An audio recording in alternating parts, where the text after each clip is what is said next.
ബിസ്മില്ലാഹ്. ഹസ്രത്ത് Ali bin Abu Talib റളിയല്ലാഹു അൻഹു എപ്പോഴും വില കുറഞ്ഞ വസ്ത്രങ്ങൾ ധരിക്കുകയും ലളിതമായ ഭക്ഷണം കഴിക്കുകയും ചെയ്തിരുന്നു. കൂഫയിലെ ഭിക്ഷക്കാർ പോലും ഖലീഫയേക്കാൾ നല്ല ആഹാരം കഴിച്ചിരുന്നു. അദ്ദേഹം അങ്ങനെ ചെയ്തത് തനിക്ക് ലഭിക്കുന്നതെല്ലാം പാവപ്പെട്ടവർക്കും ദരിദ്രർക്കും ചിലവഴിക്കാൻ വേണ്ടിയായിരുന്നു. ഒരു ദിവസം അദ്ദേഹം പ്രഭാത ഭക്ഷണം കഴിച്ചുകൊണ്ടിരിക്കുമ്പോൾ അദ്ദേഹത്തിനൊരു അതിഥി വന്നു. ഭക്ഷണം കഴിച്ചുകൊണ്ടിരിക്കുന്ന അദ്ദേഹത്തിന്റെ മുൻപിൽ ഒരു കപ്പ് വെള്ളവും കുറച്ച് അപ്പക്കഷ്ണങ്ങളും മാത്രമായിരുന്നു അതിഥി കണ്ടത്. ആ അപ്പത്തിൽ എണ്ണയോ വെണ്ണയോ ഒന്നുമില്ലായിരുന്നു. മാത്രമല്ല അത് കട്ടിയുള്ളതും പഴകിയതുമായിരുന്നു. അദ്ദേഹം ആ അപ്പം മുറിക്കാൻ വളരെ കഷ്ടപ്പെടുന്നുണ്ടായിരുന്നു. ഇത് കണ്ടപ്പോൾ അതിഥി അലി റളിയല്ലാഹു അൻഹുവിന്റെ ജോലിക്കാരിയോട് ചോദിച്ചു, നിന്റെ യജമാനനോട് നിനക്ക് ഒട്ടും ദയയില്ലേ?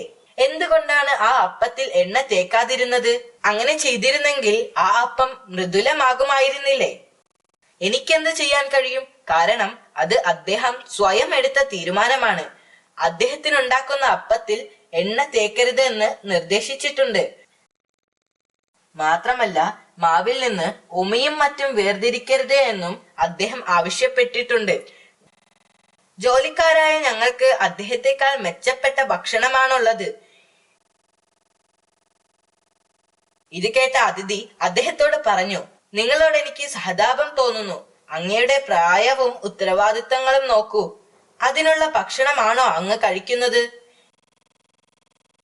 എന്റെ പ്രിയ സുഹൃത്തെ, അദ്ദേഹം മറുപടി പറഞ്ഞു, പ്രവാചകൻ മുഹമ്മദ് നബി മുസ്തഫ സ്വല്ലല്ലാഹു അലൈഹി വസല്ലമ എന്താണ് കഴിക്കുന്നത് എന്ന് താങ്കൾക്കറിയില്ല.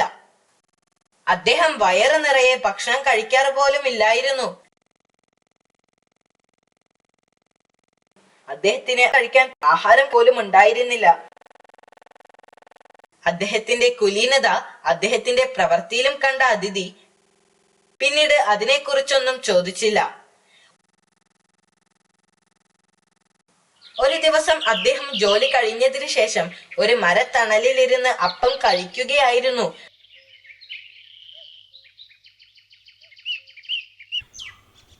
അപ്പോൾ അതുവഴി കടന്നുപോയ ഒരു യാചകൻ അദ്ദേഹത്തിന്റെ അടുത്തേക്ക് ചെന്നു.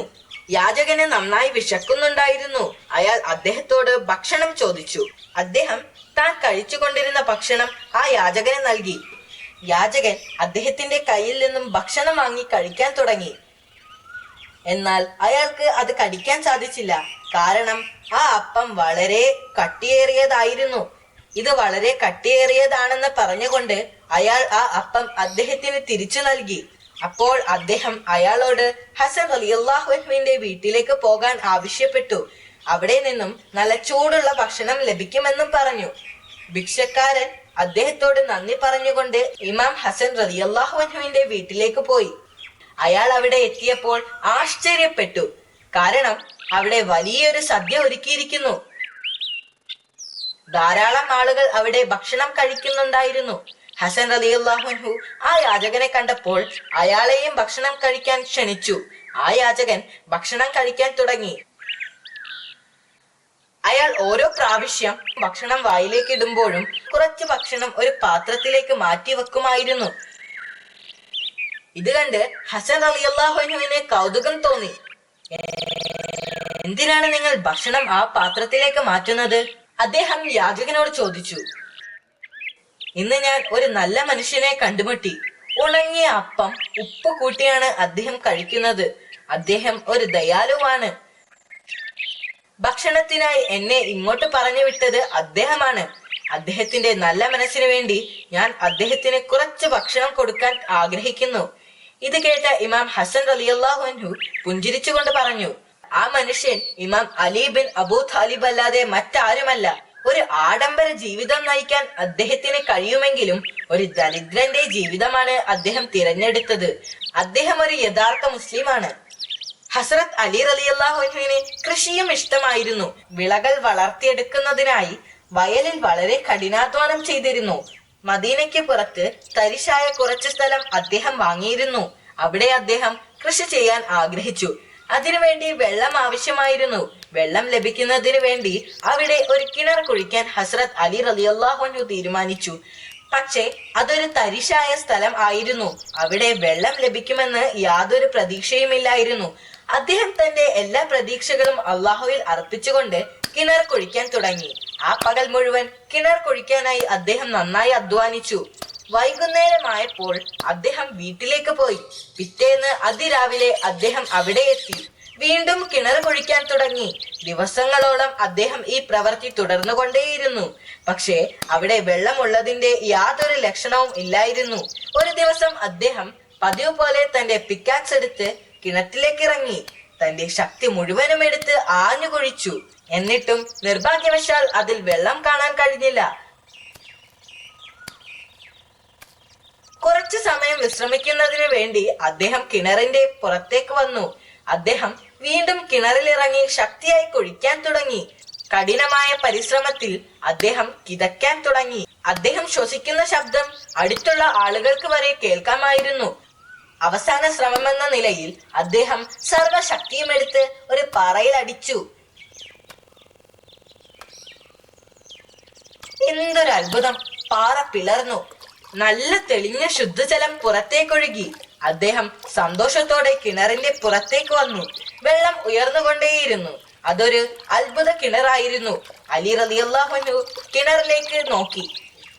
ആ വെള്ളം പെട്ടെന്ന് തന്നെ ചുറ്റുമുള്ള ഉണങ്ങിയ കൃഷിസ്ഥലത്തേക്ക് ഒഴുക്കി വിടണമെന്ന് തീരുമാനിച്ചു.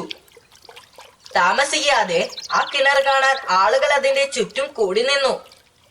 അത് കണ്ട എല്ലാവർക്കും ആശ്ചര്യമായിരുന്നു. ഇമാം അലി ബിൻ അബൂ താലിബ് റളിയല്ലാഹു അൻഹു ഒരു വലിയ കഠിനാധ്വാനിയാണ്.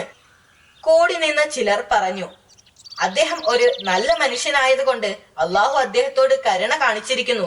മറ്റൊരാൾ പറഞ്ഞു, ജനങ്ങളിൽ ഭൂരിഭാഗവും സന്തുഷ്ടരായിരുന്നു. അവർ അദ്ദേഹത്തിന്റെ പരിശ്രമത്തെ അനുമോദിച്ചു. എന്നാൽ ചിലർക്ക് അതിൽ സന്തോഷമില്ലായിരുന്നു. അവനും അവന്റെ ആളുകളും സമ്പന്നരായി മാറും. അവർ പറഞ്ഞു, ആ തരിശു ഭൂമിയിൽ ജലം ലഭിച്ചതിൽ അവർക്ക് അസൂയയായിരുന്നു. കാരണം ഇനി മുതൽ ആ ഭൂമിയുടെ മൂല്യം വളരെ അധികമായി ഉയരും.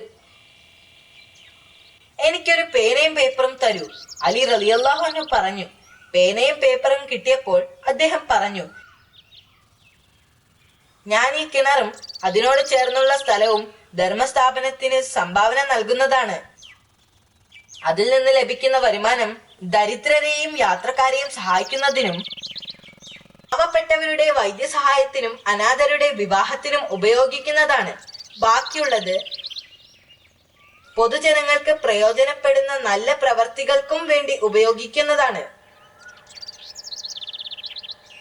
അല്ലാഹു സുബ്ഹാനഹു തആലയുടെ പ്രീതിക്ക് വേണ്ടി ഞാൻ ഇത് ദാനം ചെയ്യുകയാണ്. അദ്ദേഹത്തിന്റെ വിനയം കാരണം ശത്രുക്കൾ പോലും അദ്ദേഹത്തെ സ്നേഹിക്കാൻ തുടങ്ങി. മാഷാ അല്ലാഹ്, ഈ കഥ എനിക്ക് ഇഷ്ടപ്പെട്ടു. ഈ കഥ നിനക്ക് ഇഷ്ടപ്പെട്ടതിൽ